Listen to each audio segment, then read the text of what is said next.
واشهد ان لا اله الا الله وحده لا شريك له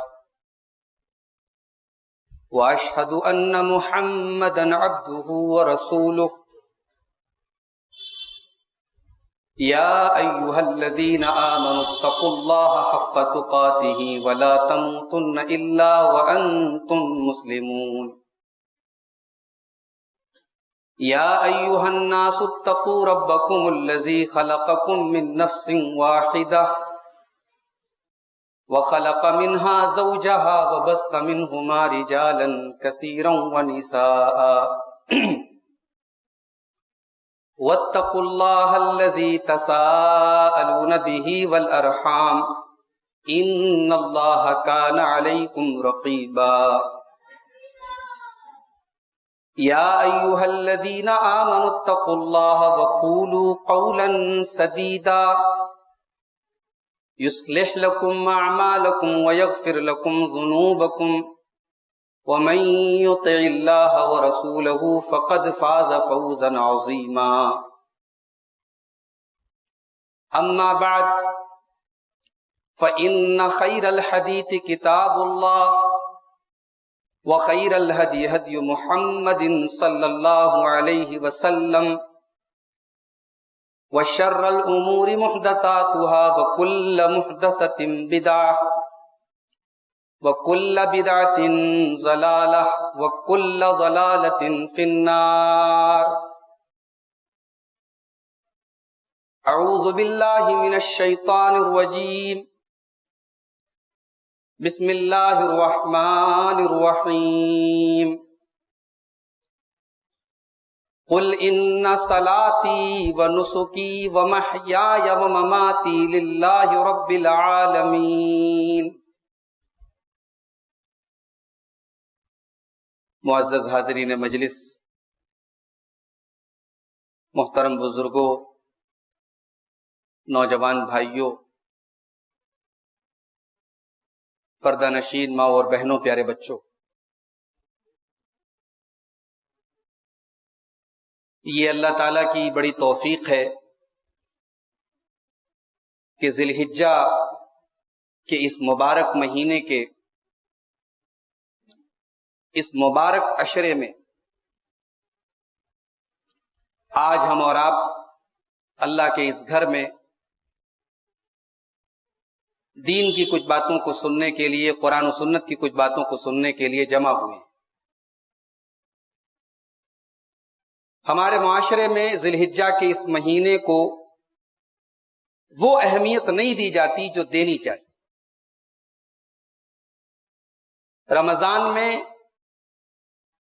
ایک ماحول ہوتا ہے عبادتوں کا، لیکن اس مہینے میں ہم صرف ایک چیز جانتے ہیں، بقرعید کا دن آئے گا، عید الاضحیٰ کا دن آئے گا، ہمیں قربانی کرنی ہے۔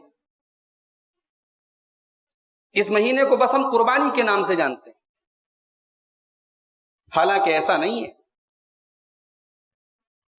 پہلی بات تو یہ کہ یہ مہینہ ان 4 مہینوں میں سے ایک ہے جنہیں شریعت میں حرام مہینہ کہا گیا ہے، حرمت والا مہینہ، احترام والا مہینہ۔ محرم، یہ ذی الحجہ، اس کے پہلے والا مہینہ ذی القعدہ اور محرم، یہ 3 مہینے کنٹینیو ہیں، لگاتار ہیں۔ اور ایک مہینہ ہے رجب کا، جو شعبان کے پہلے آتا ہے۔ شریعت نے ان 4 مہینوں کو حرمت والا مہینہ کہا ہے۔ ان 4 مہینوں میں کوئی غلط کام کرنا اور غلط ہے۔ جیسے شراب پینا غلط ہے، مگر ظاہر ہے کہ مسجد میں شراب پینا اور بڑا گناہ ہے۔ گالی بکنا گندی چیز ہے، مگر مسجد میں گالی بکنا اور بڑی غلطی ہے، اور بڑا گناہ ہے۔ تو حرام مہینوں میں گناہ کا کام کرنا یہ اور خطرناک بات ہے۔ تو ذی الحجہ کا مہینہ حرام ہے، حرمت والا ہے، اور پھر اس کے جو شروع کے 10 دن ہیں ان کی تو بہت فضیلت آئی ہے۔ قرآن کریم کا 30واں پارہ اٹھائیے، اللہ تبارک و تعالی قسم کھاتا ہے والفجر ولیال عشر، قسم ہے فجر کی اور قسم ہے 10 راتوں کی۔ علماء تفسیر لکھتے ہیں کہ ان 10 راتوں سے مراد یہی ذی الحجہ کے پہلے عشرے کی 10 رات۔ یہ 10 دن اتنے فضیلت والے ہیں، اتنے عظمت والے ہیں، اتنا اونچا مقام ہے ان کا۔ اللہ کے پیارے نبی صلی اللہ علیہ وسلم فرماتے ہیں، ابو داؤد کی صحیح روایت ہے، ما من ایام العمل الصالح فیہا احب الی اللہ من ہذہ الایام، ان 10 دنوں کے اندر جو نیکی کی جائے اس نیکی کا جو ثواب ہے وہ کسی اور نیکی کا نہیں ہے۔ ان 10 دنوں میں جو عمل کیا جائے وہ اللہ تعالیٰ کو بہت پسند ہے۔ صحابہ نے پوچھا، اے اللہ کے رسول، ایک بہت بڑا نیکی کا کام ہے اللہ کی راہ میں جہاد کرنا، تو کیا اس سے بھی بڑی نیکی ہے ان 10 دنوں کی؟ پیارے نبی نے فرمایا، ہاں، یہ 10 دن اتنے اونچے ہیں، اتنا اونچا مقام ہے کہ اللہ کی راہ میں جو انسان جہاد کرتا ہے اس سے بڑا ثواب ہے ان 10 دنوں کی نیکی۔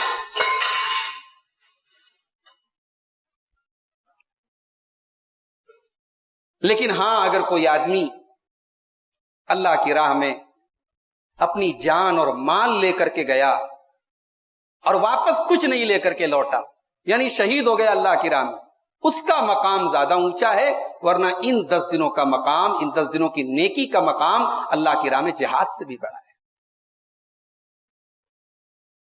کیوں اتنا اونچا مقام ہے ان 10 دنوں کا؟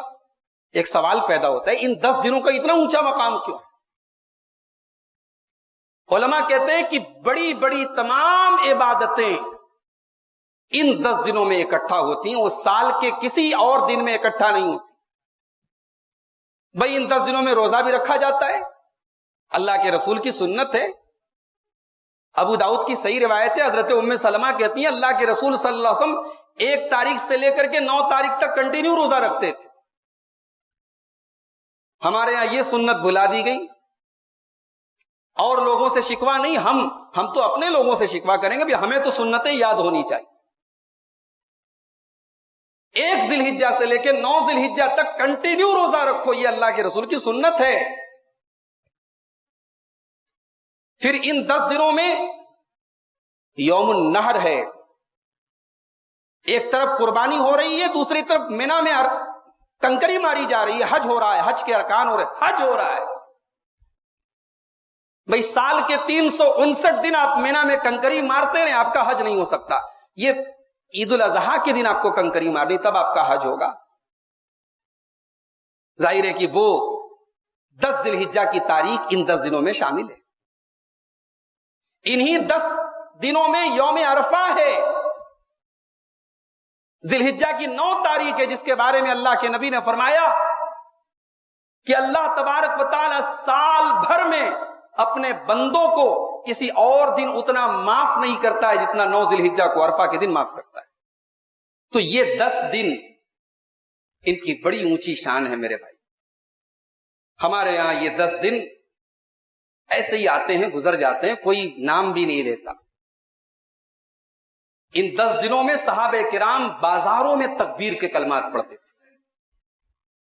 بخاری کی روایت حضرت ابو ہریرہ اور حضرت عبداللہ ابن عمر رضی اللہ تعالیٰ عنہ بازاروں میں بلند آواز میں اللہ اکبر لا الہ الا اللہ یہ تکبیر پڑھتے تھے۔ مسند احمد کی روایت اللہ کے نبی صلی اللہ علیہ وسلم فرمایا، ان 10 دنوں میں کثرت سے اللہ کی تسبیح بیان کرو، کثرت سے اللہ کا نام لو، اللہ کی بڑائی بیان کرو۔ تو افسوس ہے اس بات کا کہ رمضان کا تو تھوڑا بہت ہم لحاظ رکھتے ہیں، اس عشرے ذی الحجہ کی ہمارے یہاں کوئی اہمیت نہیں۔ خاص طور سے 9 تاریخ کا جو روزہ ہے، عرفہ کا روزہ، کسی اور روزے کی وہ فضیلت نہیں جو عرفہ کے دن کی فضیلت ہے۔ اللہ کے پیارے نبی صلی اللہ علیہ وسلم فرماتے ہیں، صحیح مسلم کی روایت ہے کہ صیام یوم عرفہ احتسب علی اللہ ان یکفر السنۃ التی قبلہ والسنۃ التی بعدہ، کہ عرفہ کے دن کے روزے سے ایک سال آگے کے اور ایک سال پہلے کے گناہ معاف ہو جاتے۔ ایک دن کا روزہ رکھنا ہے، 15 گھنٹے 16 گھنٹے آپ کو بھوکے پیاسا رہنا ہے، 2 سال کے گناہوں کا کفارہ یہ ایک دن کا روزہ بنتا ہے۔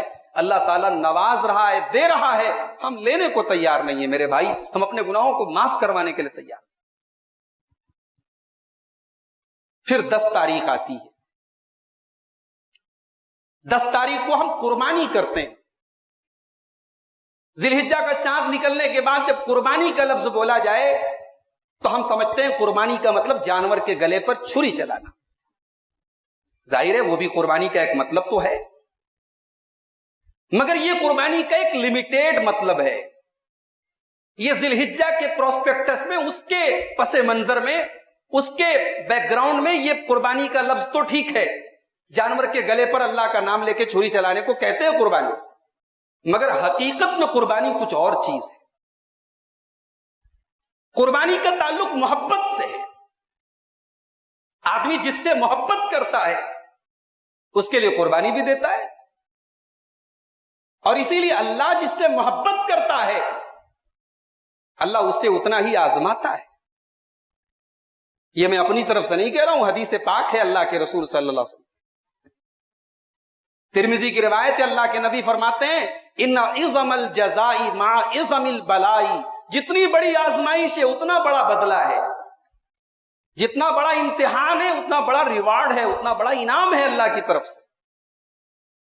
اور حدیث پاک کا اگلا ٹکڑا سماعت فرمائیے، اللہ کے نبی کہتے ہیں وَإِنَّ اللَّهَ إِذَا أَحَبَّ قَوْمًا ابْتَلَاهُمْ، اللہ تبارک و تعالی جب کسی سے محبت کرتا ہے اسے آزماتا ہے۔ ہمارا تو الٹا حال ہے، ہمیں اللہ آزماتا ہے، ہم ناراض ہو جاتے ہیں، بھئی ہمارا بیٹا کیوں چلا گیا، ہماری ماں کیوں چلی گئی، ہمارا بچہ کیوں چلا گیا، ہمارا بھائی کیوں چلا گیا، ہمارا مال کیوں کھو گیا، ہمارا نقصان کیوں ہو گیا، ہم بیمار کیوں ہو گئے۔ اللہ جس سے محبت کرتا ہے اسے آزماتا ہے۔ فمن رضی فلہ الرضا ومن سخط فلہ السخط، اللہ امتحان لے لے اور اللہ کے امتحان پہ جو راضی ہے اللہ اس سے راضی ہے، اور اللہ امتحان لے لے جو ناراض ہو گیا اللہ اس سے ناراض ہے۔ تو میرے بھائی پورے دین کا نام قربانی ہے۔ آپ اللہ سے محبت کرتے ہیں، اگر ایمان والے ہیں تو محبت تو کریں گے اللہ سے۔ والذین آمنوا اشد حبا للہ، ایمان والا سب سے زیادہ اگر کسی سے محبت کرتا ہے تو اللہ سے کرتا ہے۔ اگر اللہ سے محبت ہے تو اللہ کے دین کے لیے، اللہ کی رضا کے لیے قربانی کا جذبہ بھی آپ کے دل میں ہونا چاہیے۔ قربانی پیسے کی بھی ہوتی ہے، قربانی جسم کی بھی ہوتی ہے، قربانی ٹائم کی بھی ہوتی ہے، قربانی اپنی صلاحیت اور ٹیلنٹ کی بھی ہوتی ہے۔ بھئی صحابہ کرام میں سب پیسے والے لوگ تو نہیں تھے، غریب ہیں، مزدور ہیں، مگر دین کے لیے قربانی کا جذبہ ہے۔ غزوہ تبوک کا موقع ہے، پیارے نبی صلی اللہ علیہ وسلم صحابہ کے درمیان اعلان کرتے ہیں کہ اے میرے صحابہ، ہمیں ایک ایسے دشمن سے لڑنے جانا ہے جو اس وقت کا سپر پاور ہے، اور ہمیں مدینے میں لڑائی نہیں کرنی ہے، مدینہ سے 700 کلومیٹر چل کے جانا ہے، تبوک جانا ہے۔ مئی اور جون کا مہینہ تھا، کھجوروں کے پکنے کا ٹائم تھا، گرمی بے تحاشا تھی، سفر لمبا ہے، سواری کی قلت ہے، پیسے کی قلت ہے۔ اللہ کے پیارے نبی صحابہ سے اپیل کرتے ہیں، اعلان کرتے ہیں، نہیں ہے وہ کہاں سے لا کے دیں گے، جذبہ ہے ان کے اندر قربانی کا۔ تو کچھ صحابہ ایسے تھے جو دن میں محنت مزدوری کرتے تھے، اپنے بال بچوں کا پیٹ بھرتے تھے، تو ان لوگوں نے غزوہ تبوک کے لیے نائٹ شفٹ میں کام کیا، رات میں کام کیا، اور صبح کو اللہ کے رسول صلی اللہ علیہ وسلم کے پاس ایک مٹھی جو لے کر کے آئے کہ یا رسول اللہ، میں غریب آدمی ہوں، مزدور آدمی ہوں، آپ نے کل مسجد میں اعلان کیا تھا تبوک کے لشکر کے لیے یہ میرا چھوٹا سا تعاون آپ قبول فرمائیں. منافقین بھی بیٹھے ہوئے تھے. منافقین نے مذاق اڑایا, دیکھو ان کا, دیکھو ان حضرت کا, دیکھو ان جناب کا, دیکھو یہ ایک مٹھی جو لے کر کے آئے ہیں اسلام کی خدمت کرنے کے لیے, اسلام کی مدد کرنے کے لیے. منافقین نے مذاق اڑایا. میرے رب نے قرآن میں ان منافقین کا مذاق اڑایا. میرے رب نے قرآن میں ان غریب اور مزدور صحابہ کا ذکر کیا کہ ان کے اس ایک مٹھی جو کو مت دیکھو, ان کے جذبے کو دیکھو, ان کے دل کو دیکھو, ان کے کلیجے کو دیکھو, ان کے دل میں دین کے لیے قربانی کا جو جذبہ ہے وہ دیکھو. اس میں کچھ صحابہ ایسے بھی تھے جو اللہ کے رسول کے ساتھ اس غزوے میں جانا چاہتے تھے. سواری کا انتظام نہیں تھا لیکن جانا چاہتے تھے. اللہ کے رسول کے پاس آئے, یا رسول اللہ میں آپ کے ساتھ اس غزوے میں جانا چاہتا ہوں. اللہ کے نبی نے فرمایا سواری ہے تمہارے پاس, اونٹ ہے, گھوڑا ہے؟ یا رسول اللہ میرے پاس سواری تو نہیں ہے, جانا چاہتا ہوں آپ کے ساتھ. اللہ کے رسول نے کہا میں معذرت چاہتا ہوں, میرے پاس جتنی سواری ہے لمیٹڈ سواری ہے, لمیٹڈ لوگ میرے ساتھ جا سکتے ہیں, میں معذرت چاہتا ہوں آپ لوگ نہیں جا سکتے. نبی نے واپس کر دیا, نبی نے لوٹا دیا. اب وہ بیچارے جو غریب صحابہ تھے جو نبی کے ساتھ جانا چاہتے ہیں, سواری نہیں ہے, کمزور ہیں, اب وہ نبی کے پاس سے جب یہ جواب ملا کہ آپ نہیں جا سکتے تو وہ پلٹ کر کے نبی کے پاس سے جب پلٹ کر کے واپس جانے لگتے ہیں تو ان کی آنکھوں میں آنسو بھر جاتے ہیں کہ اے اللہ اتنا کمزور تو نے بنایا کہ آج اپنے نبی کے ساتھ جا نہیں سکتے. اللہ تعالیٰ نے ان غریب صحابہ کے آنسوؤں کا ذکر کیا ہے قرآن کے 10ویں پارے کے آخر. وَلَا عَلَى الَّذِينَ إِذَا مَا أَتَوْكَ لِتَحْمِلَهُمْ قُلْتَ لَا أَجِدُ مَا أَحْمِلُكُمْ عَلَيْهِ تَوَلَّوْا وَأَعْيُنُهُمْ تَفِيضُ مِنَ الدَّمْعِ حَزَنًا أَلَّا يَجِدُوا مَا يُنْفِقُونَ. اے میرے نبی ذرا اپنے ان غریب صحابہ کو دیکھو جنہیں جب آپ یہ کہہ کر کے لوٹا دیتے ہیں کہ میرے پاس سواری نہیں ہے تو پلٹ کر کے وہ رونے لگتے ہیں. انہیں غم ہے, انہیں افسوس ہے کہ وہ اللہ کی راہ میں کچھ خرچ نہیں کر سکتے, اللہ کے دین کے لیے کچھ کر نہیں سکتے. تو بھائیوں قربانی کو اتنا لمیٹیڈ مت کرو. جانور کی گردن پہ چھری چلانا یقیناً قربانی ہے مگر وہ صرف ایک علامت ہے. قربانی بس ایک علامت ہے. قربانی دراصل ہمیں یہ سبق دیتی ہے کہ اللہ کے دین کے لیے, اللہ کو راضی کرنے کے لیے جب جو قربان کرنے کی ضرورت پڑے تو قربان کرنے کے لیے ریڈی رہو, تیار. ابھی انشاءاللہ آپ پوری تقریر سنیں گے حضرت ابراہیم علیہ السلام کی زندگی کے بارے میں. بھائی ابراہیم کی زندگی کیا ہے؟ قربانی ہی قربانی ہے. باپ نے گھر سے نکال دیا, تیار ہو گئے نکلنے کے. قوم کے لوگ آگ میں ڈال رہے ہیں, ماتھے پر کوئی شکن نہیں ہے. بڑھاپے میں بچہ پیدا ہوا, اللہ نے حکم دیا جاؤ مکہ میں چھوڑ کے چلے آؤ, چھوڑ کے چلے آئے. بیٹا جوان ہوا, اللہ نے کہا میری راہ میں قربان کر دو, تیار ہو گئے چھری لے کر. تو ابراہیم اور قربانی یہ لازم اور ملزوم ہے. جب قربانی کا نام لیا جائے تب ابراہیم یاد آتے ہیں, اور ابراہیم کا نام لیا جائے تو قربانی یاد آتی ہے. اور اسی لیے ابراہیم کو وہ مقام ملا جو اللہ اپنے بندوں میں جلدی کسی کو دیتا نہیں ہے. وَاتَّخَذَ اللَّهُ إِبْرَاهِيمَ خَلِيلًا. اللہ ابراہیم اللہ کے خلیل ہیں. جانتے ہیں خلیل کس کو کہتے ہیں؟ خلیل کا اردو میں ہم لوگ ترجمہ, سمپل ترجمہ کرتے ہیں, دوست کو کہتے ہیں.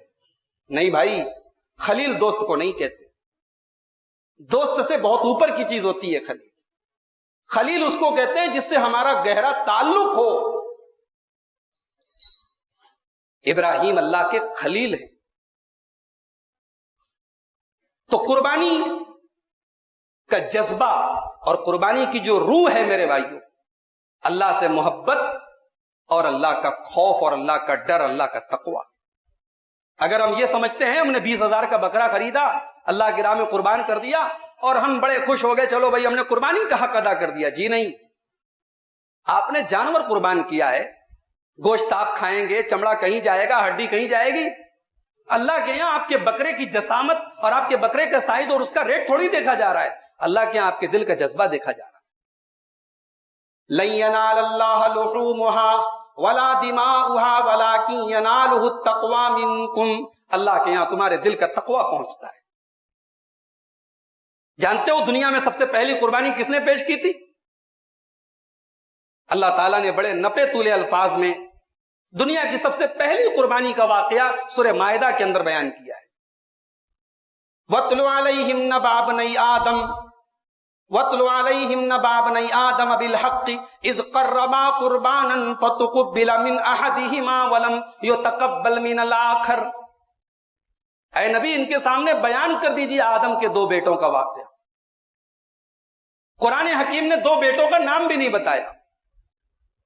علماء تفسیر لکھتے ہیں ایک کا نام حابیل تھا، ایک کا نام قابل تھا. ایک بھائی کی قربانی قبول ہوئی، دوسرے بھائی کی قبول نہیں ہوئی. تو قابل جس کی قربانی قبول نہیں ہوئی اس نے حابیل سے کہا میں تجھے قتل کر دوں گا، میں تجھے مار ڈالوں گا. تو اس پر جواب میں حابیل نے بڑا پیارا جواب دیا. قال انما يتقبل الله من المتقين. کہا میرے بھائی اگر تیری قربانی قبول نہیں ہوئی تو میرا کیا دوش ہے؟ قربانی اللہ تقوی کے بنیاد پر قبول کرتا ہے، تیری قربانی میں تقوی نہیں تھا. یہ بہت بھاری بات ہے، بڑی وزندار بات ہے، اس کو دماغ میں رکھیں آپ. انما يتقبل الله من المتقين. اللہ قربانی متقیوں کی قبول کرتا ہے. جس قربانی کے اندر تقوی نہ ہو، جس قربانی کے اندر دکھاوا ہو، نمائش ہو، فارمیلٹی ہو، وہ قربانی اللہ کے قبول ہونے والی نہیں ہے. اس لیے میرے بھائیوں 10 ذی الحجہ کو جب آپ اپنے جانور کے گردن پہ چھری چلائیں تو قرآن حکیم کی اس آیت کو ضرور یاد رکھیں.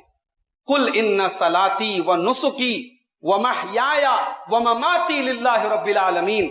میری قربانی، میری نماز، میرا جینا، میرا مرنا سب اللہ کے لیے. تو اسی قربانی کے تعلق سے میں چاہتا ہوں کہ چند اہم مسائل آپ کے سامنے بیان کر دوں. قربانی کا سب سے پہلا مسئلہ یہ یاد رکھیں کہ اگر آپ نے قربانی کا ارادہ کر لیا ہے تو ذی الحجہ کا چاند نکلنے سے لے کر کے قربانی کرنے تک آپ کو اپنے بال اور ناخن نہیں کاٹنے. اور یہ حکم کمپلسری ہے، اللہ کے نبی نے منع کیا ہے. نبی منع کر دے چیز حرام ہو جاتی ہے، نبی حکم دے دے چیز فرض ہو جاتی ہے. نبی نے منع کیا فَلْيُمْسِكْ عَنْ شَعْرِهِ وَأَظْفَارِهِ. جو قربانی کا ارادہ کرے وہ اپنے بال اور ناخن نہ کاٹے. اب ایک مسئلہ یہ پیدا ہوتا ہے، گھر میں باپ ہے، قربانی تو باپ کی طرف سے ہو رہی ہے، تو کیا گھر میں جتنے بیٹے ہیں، جتنے پوتے ہیں، جتنی بہویں ہیں، کیا ان کے لیے بھی کمپلسری ہے کہ بال اور ناخن نہ کاٹیں؟ جی نہیں. نبی نے کہا جو قربانی کا ارادہ کرے. اصل میں جس کے مال سے قربانی ہو رہی ہے یہ اس کے لیے حکم ہے. ثواب میں سب شامل ہو رہے ہیں. بھئی آدمی چھری چلا رہا ہے، دعا پڑھ رہا ہے اللہم تقبل منی ومن اہل بیتی، اے اللہ میری طرف سے میرے گھر والوں کی طرف سے قبول فرما. تو شامل تو پورے گھر والوں کو کر رہا ہے. نبی نے، اللہ کے نبی صلی اللہ علیہ وسلم نے بھی اپنی قربانی میں پورے گھر والوں کو شامل کیا. مگر نبی سے کوئی ایسی حدیث نہیں ملتی کہ آپ نے حضرت فاطمہ سے کہا ہو، آپ نے حضرت رقیہ سے کہا ہو، آپ نے حضرت زینب سے کہا ہو کہ دیکھو تم اپنے بال اور ناخن مت کاٹنا. تو یہ حکم کمپلسری ان کے لیے ہے جو قربانی کرنے والے. اس کے بعد اب ایک سوال یہ ہے، قربانی کا مقصد کیا ہے؟ قربانی کے پیچھے لاجک کیا ہے؟ کیوں ہم قربانی کرتے ہیں؟ بھائی 10,000 کی ہم کا جانور خرید کے لاتے ہیں، 10,000 اللہ کی راہ میں صدقہ کر دیں، 10,000 میں کوئی ہاسپٹل بنوا دیں. آج اس دور میں یہ بھی کہا جاتا ہے بھائی قربانی بلا وجہ جیو ہتیا ہو رہی ہے، جانوروں کو مارا جا رہا ہے، وہ کام بھائی اللہ کو راضی کرنا ہے نا، کوئی کسی اور جگہ لگا تو. بھائی دنیا میں تو ہم ایسا نہیں کرتے. ہمیں اسکوٹر لینی ہے، ضرورت ہے ہمیں اسکوٹر کی، اور ہمارے محلے میں کوئی غریب ہے تو ہم یہ تو نہیں کرتے کہ بھئی ہم اسکوٹر نہ لے کر کے وہ پیسہ غریب کو دے دیں. بھئی ہم کو اسکوٹر کی ضرورت ہے، غریب کی مدد بھی کریں گے، اسکوٹر کی ہمیں ضرورت، ہم اسکوٹر بھی لیں گے. دنیا میں ہم یہ اصول اپلائی نہیں کرتے کہ بھئی یہ کام ہمارے لیے ضروری ہے، اس کو چھوڑ کے یہ کام کر لو۔ اللہ نے کہا قربانی کرو تو قربانی کی جگہ قربانی ہی چلے گی، کوئی اور عمل نہیں چلے گا۔ 10,000 کا جو بکرا اللہ کی راہ میں آپ قربان کر رہے ہیں، اس 10,000 کی جگہ آپ 1,00,000 روپیہ صدقہ کر دیں، اس 1,00,000 روپیے میں آپ کو اس 10,000 کے بکرے کی قربانی کا ثواب نہیں ملے گا۔ اس کو دماغ میں رکھیں آپ، قربانی کا حکم ہے تو قربانی ہی کرنی ہے۔ اب مقصد کیا ہے قربانی کا؟ تو قربانی کا جو سب سے بڑا مقصد ہے، بھئی اللہ تعالیٰ نے ہمارے لیے ان جانوروں کو حلال کیا ہے۔ یہ بکری بکرا، یہ گائے بیل، یہ اونٹ اونٹنی، یہ بھیڑ بھیڑا، یہ دمبا دمبی، یہ ہمارے لیے اللہ نے بنائے ہیں، یہ ہماری خوراک ہیں، یہ ہماری غذا ہیں، انہیں اللہ نے ہمارے فائدے کے لیے بنایا ہے۔ تو اللہ نے سال میں 4 دن ایسے بنائے کہ ان جانوروں پر اللہ کا نام لے کے ان جانوروں کی قربانی کرو، تاکہ یہ میسج جائے کہ اللہ نے اتنی بڑی غذا، اتنی بڑی نعمت ہم دی ہے، ہم سال میں 4 دن ان جانوروں پر اللہ کا نام لے کر کے ان کی قربانی کر کے اللہ کا شکر ادا کرتے ہیں۔ ان بہیمۃ الانعام کے اوپر، ان جانوروں پر اللہ کا شکر ادا کرنے کا ایک طریقہ یہ قربانی ہے۔ اور قربانی کا ایک دوسرا مقصد یہ ہے، غریب لوگ ہیں جن کے گھروں میں مہینے میں کسی دن گوشت بن جائے تو بیچارے بڑے خوش نصیب اپنے آپ کو مانتے ہیں۔ کبھی آپ مرغے کی دکان پہ جائیں، مرغے والے آپ کو جب مرغے کا گوشت دیتے ہیں تو آپ نے دیکھا ہوگا اس کے پیروں کو کاٹ کاٹ کے وہ کنارے الگ رکھ دیتے ہیں، اس کی کلیجیوں کو نکال کے وہ الگ رکھ دیتے ہیں۔ آپ کو کیا سمجھ میں آتا ہے؟ کیا وہ پیر جو ہوتے ہیں، وہ کلیجیاں ہوتی ہیں، کیا وہ ڈسٹ بین میں ڈالی جاتی؟ جی نہیں، ان کو بھی خریدنے والے ہوتے ہیں۔ کچھ ایسے غریب لوگ ہوتے ہیں جو بیچارے اتنی طاقت نہیں رکھتے کہ وہ چکن خرید سکیں، تو وہ جاتے ہیں مہینے میں جس دن ان کو گنجائش بنتی ہے، وہ اس چکن کے، اس مرغے کے پیر لے کر کے اپنے گھر میں آتے ہیں۔ ان کے بچے اسی میں خوش ہو جاتے ہیں کہ آج ہمارے گھر میں چکن کے پائے بنے ہیں، چکن کے گوشت کے پیر بنے ہیں۔ ان غریبوں کے گھر میں بھی سال کے کچھ ایام ایسے ہوں کہ بہترین گوشت ان کے گھر میں پہنچے، ان کے بچے بھی شوق سے گوشت کھائیں۔ یہ ہے قربانی کا ایک مقصد۔ ایک مقصد قربانی کا یہ بھی ہے کہ سال میں کچھ ایام ایسے ہوں جب آپ کے گھر میں گوشت بنے اور آپ کے اہل و عیال پر کوئی پابندی نہ ہو کہ بھئی 4 بوٹی کھا لیا، چلو بس کرو، سب کو کھانا ہے، بھئی گوشت کی فراوانی ہے، کھاؤ کتنا کھا سکتے ہو۔ اب تو ماشاء اللہ کھانے والے پوری پوری ران کھا جاتے ہیں، کھانے کے شوقین لوگ۔ تو سال میں کچھ ایام ایسے ہوں جن میں کھانے پر اپنے گھر والوں کو کشادہ کر دیا جائے کہ بھئی کھا سکتے ہو کتنا کھاؤ۔ یہ بھی قربانی کا ایک مقصد ہے۔ اور قربانی ہمارے باپ ابراہیم کی سنت کی یادگار ہے۔ ہزاروں سال پہلے جب ابراہیم علیہ الصلوۃ والسلام نے اللہ کے حکم پر اپنے بیٹے اسماعیل کی گردن پہ چھری چلائی تھی، لیکن اللہ تعالیٰ نے اسماعیل کو بچا لیا، اور اللہ نے کہا کہ ہمیں آپ کے بیٹے کو ذبح نہیں کروانا تھا، ہمیں آپ کے دل کا تقویٰ دیکھنا تھا۔ اس قربانی میں حضرت ابراہیم کی جو چھری چلی وہ ایک دمبے، ایک میڑھے کی گردن پہ چلی۔ اس قربانی کی یادگار ہے ہماری یہ قربانی۔ تو یہ قربانی کا مقصد ہے۔ قربانی کا حکم کس کے لیے ہے؟ کیا قربانی کا زکات سے کوئی تعلق ہے؟ زکات سے کوئی اٹیچمنٹ ہے؟ جو صاحب نصاب ہو وہ قربانی کرے؟ شریعت کی روشنی میں قربانی کا زکات سے کوئی تعلق نہیں۔ اگر آپ کے پاس اتنی طاقت ہے، آپ جو قربانی کا جانور خرید سکتے ہیں، آپ قربانی کیجیے۔ قربانی فرض ہے کہ سنت ہے؟ قربانی فرض نہیں ہے، قربانی سنت ہے، سنت مؤکدہ ہے، بڑی تاکید ہے اس کی۔ اللہ کے پیارے نبی صلی اللہ علیہ وسلم فرماتے ہیں، ابن ماجہ کی صحیح روایت ہے، من کان لہ سعۃ ولم یضحی فلا یقربن مصلانا، جس کے پاس طاقت ہو اور وہ قربانی نہ کرے وہ ہماری عیدگاہ کے قریب نہ آئے۔ طاقت کے رہتے ہوئے قربانی کوئی نہیں کرتا، وہ غلط کر رہا ہے۔ لیکن فرض نہیں کہہ سکتے ہم، فرض کہنے کی کوئی دلیل نہیں ہے، واجب کہنے کی کوئی دلیل نہیں۔ قربانی کن کن جانوروں کی کر سکتے ہیں؟ اللہ تعالیٰ نے سورہ حج میں فرمایا کہ قربانی وَلِكُلِّ أُمَّةٍ جَعَلْنَا مَنْسَكًا لِيَذْكُرُوا اسْمَ اللَّهِ عَلَى مَا رَزَقَهُم مِّن بَهِيمَةِ الْأَنْعَامِ۔ قربانی صرف انہی جانوروں کی ہوگی جن کو بہیمۃ الانعام کہا جاتا ہے. اب یہ بہیمۃ الانعام کون سے جانور ہیں؟ سورہ انعام کی آیت نمبر 143 اور 144 میں اللہ نے فرمایا کہ 8 جانور ہیں بہیمۃ الانعام. من المعز اثنین ومن الذعن اثنین، بھیڑ کا جوڑا بکرے کا جوڑا، ومن الابل اثنین ومن البقر اثنین، اونٹ کا جوڑا اور گائے کا جوڑا.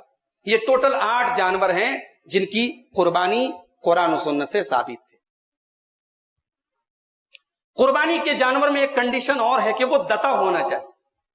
اللہ کے نبی فرماتے ہیں، صحیح مسلم کی روایت ہے، لا تذبحوا الا مسنتن، قربانی اسی جانور کی کرو جو دتا ہو، جس نے دودھ کے دانت توڑ دیے ہوں، 2 دانت اس کو سامنے کے نکل آئے.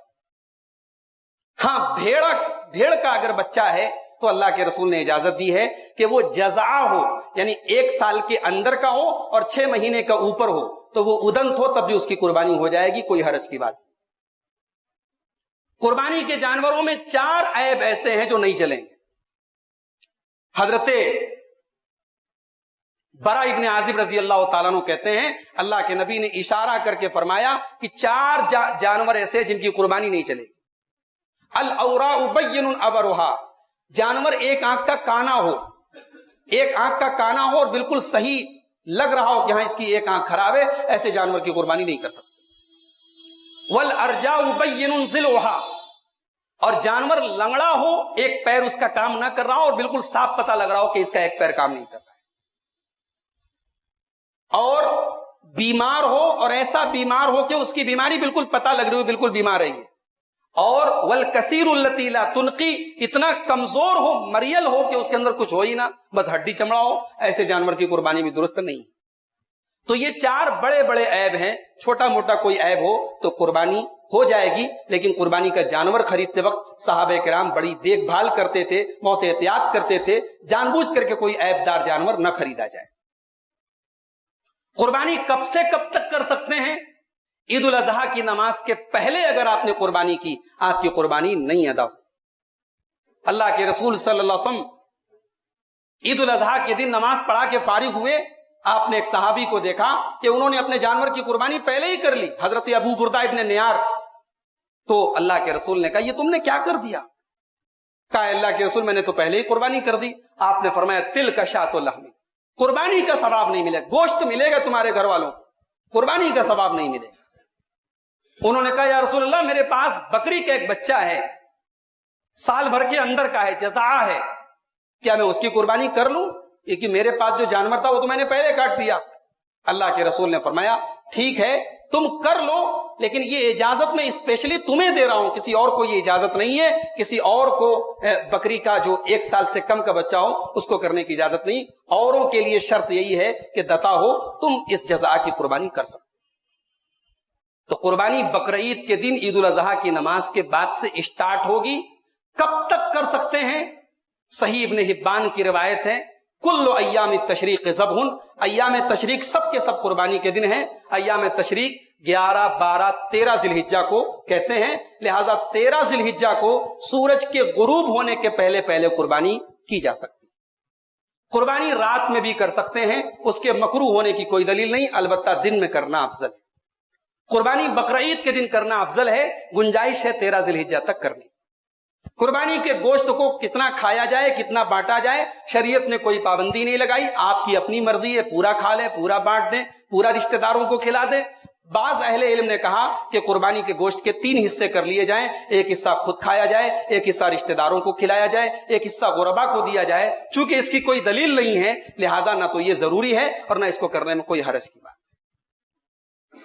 قربانی کے گوشت میں سے قصاب کو کوئی اجرت نہیں دی جائے گی.